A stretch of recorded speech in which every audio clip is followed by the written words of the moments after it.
So the night staff arrived just now, but I was awake.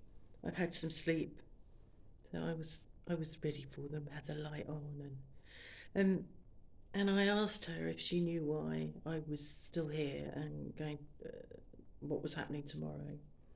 So she went off and looked because I said, yeah, I don't really know. She went off and looked, and she came back. She said, well, there's nothing programmed as far as she can see, so she doesn't know why I'm here either. And it's made me think that um, I mean, part of the issue is that people are wearing masks, and I lip read more than I realise. So understanding French through a mask where I can't lip read has made it quite difficult at times. Some people are easier to understand than others. The doctor I saw yesterday lunchtime was not easy to understand, and she's the one making all the decisions. Um, and I think I got quite caught up in the fact that um, you haven't got diabetes insipidus, and you can now drink and you're going to eat, and I could have coffee, and I got a bit caught up in that, and wasn't paying attention, and suddenly remembered this evening that I think that they said that I could go home lendemain, which is the day after tomorrow, not demain. I've just clarified that with her, and she thinks that um, it's tomorrow. She's, so I'm keeping my fingers crossed. And it reminded me of a blog I made ages ago about how there's an assumption that you know what's going on. There's an assumption made that you don't need to be have stuff clarified, or that you don't need stuff explaining. And I had not, when I was called in to hospital, I was awaiting, my doctor had referred me, was awaiting a call, but I was expecting to come in for a consultation with a consultant. And I think that it was the consultant that I saw at lunchtime. But I was expecting a consultation at least, and I haven't had that. And had it not been for the internet, and had it not been for me trawling through YouTube and doing some research, I would really have not known what was going on this morning, or understood that why they were taking my water away and why I wasn't fed. And I mean, it was tiring. It was quite exhausting. Um, I was on hourly obs, which was hourly blood test, hourly BP, and that's another story, and hourly weight. Which, had I got diabetes insipidus, I could understand why that was, because you lose weight because you're losing water. Um, so that was tiring because it started off the hourly started off, and then the hour stretched a bit because they didn't get here till 10 past the hour, and then they caught up, so they, and there was no let up. So it was tiring and very difficult to take stuff in.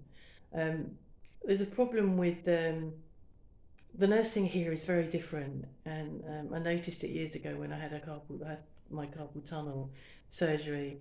In England, it's patient led, so the nurses are much more attentive to what your needs are, um, and your needs are considered within the care plan.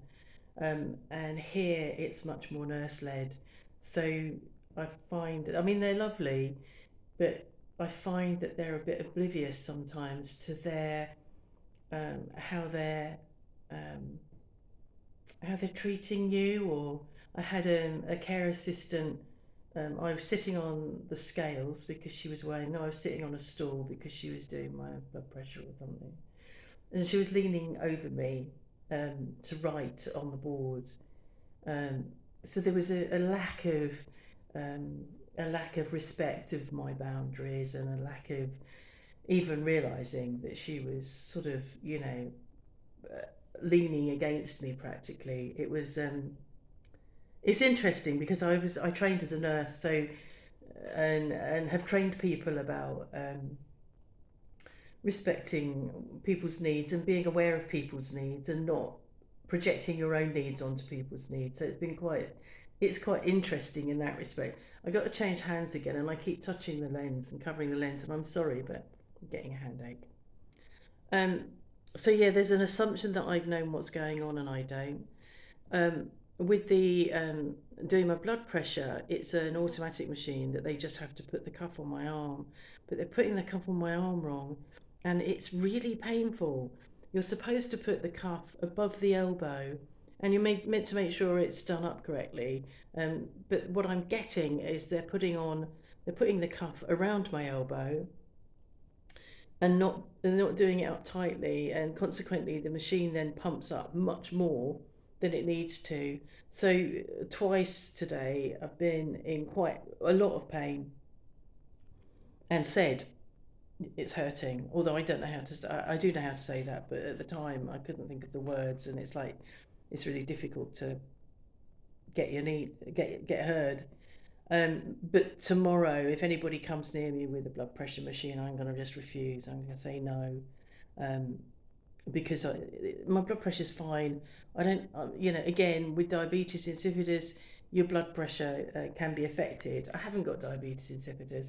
My blood pressure is normally, as good as it would be if I were 50. So I'm not going to have my blood pressure done tomorrow. And if my French was better, I would attempt to teach them how to do blood pressure, but that's not my place. That's not what I'm here for. The other thing I remembered was that I went to our pharmacy. Um, oh, I don't know, just after we got back from the UK to stock up on my to renew my prescription, and I bought some Doliprane, which is paracetamol, and some ibuprofen. And I bought 4 boxes of paracetamol, which and they're 1 gram tablets, and I bought 2 boxes of ibuprofen, 400 milligrams. Nobody questioned. Nobody decided that they needed to tell me how to take them. Nobody worried about how many you're going to take and how you're going to take them, um, which I think is fine. We were in Sainsbury's in the UK with my son, and we went to one of the self checkouts. And because I'd got 2 boxes of new ibuprofen in my shopping, um, I couldn't self check that out. The checkout supervisor had to come over and um, do whatever it is that she does so that I could carry on checking out the shopping. She said nothing.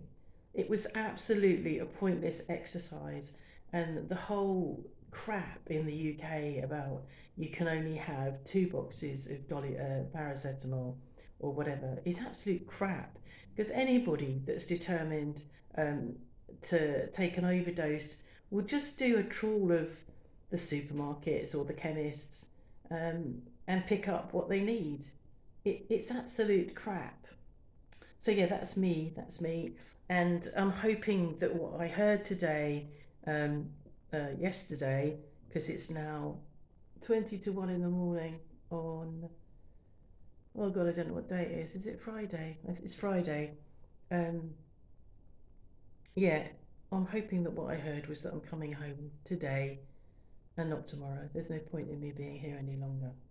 Anyway, I've blogged a lot. And some of you have enjoyed it and are happy for me to blog, so I've carried on because I like to share the things that I share on here. But I've now got armache, so I'm going.